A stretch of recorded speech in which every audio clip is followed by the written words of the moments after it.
Il s'agit en fait d'une réunion de concertation qui permettra de passer en revue la coopération entre le Burkina Faso et le système des Nations Unies dans son ensemble, afin de dégager les priorités du moment et de la transition. Et vous n'ignorez pas la situation sécuritaire, humanitaire, alimentaire et même institutionnelle que le Burkina Faso traverse, et aussi le fait que les Nations Unies constituent un partenaire de taille et un partenaire privilégié. Il était de bon ton que nous puissions nous rencontrer pour mieux baliser la coopération et dégager les axes prioritaires afin de bénéficier de l'accompagnement de ce système des Nations Unies-là.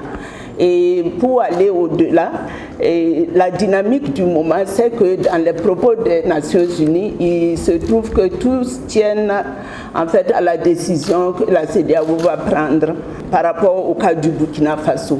Donc la présente rencontre quand même nécessite qu'ils puissent vraiment marquer une pause et voir avec objectivité la situation du Burkina Faso et l'accompagner comme il se doit.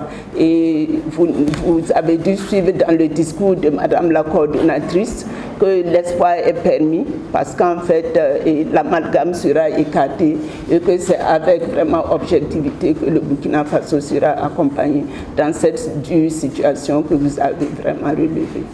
Et je crois savoir qu'il continue d'intervenir dans des domaines d'importance comme le secteur humanitaire et alimentaire afin que les populations burkinabées puissent être soulagées. Et ça concerne vraiment des axes de développement qui bénéficient directement aux populations burkinabées.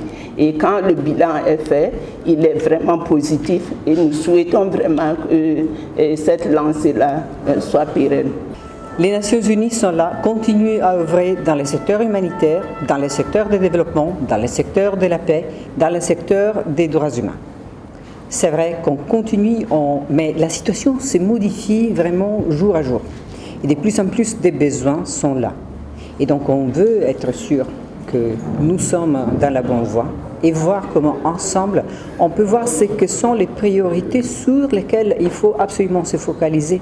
Les besoins sont énormes, sont multiformes et ce que c'est les Nations Unies, c'est une machine au service de l'État, du citoyen, au gouvernement, du secteur privé, à tous les restes. Nous sommes une énergie catalytique qui a la possibilité de travailler vraiment au fond de la brousse, comme on dit, hein, et arriver jusqu'aux citoyens qui travaillent avec la société civile, avec une multiplicité d'acteurs humanitaires, développement, paix. Cette capacité de se mettre au service dépend de l'écoute aussi, de ceux qui savent mieux. Moi, je viens de notre pays. Les Nations Unies, c'est beaucoup de pays. On est au Burkina Faso. Et c'est important qu'on adapte notre capacité d'opération à la réalité du monde.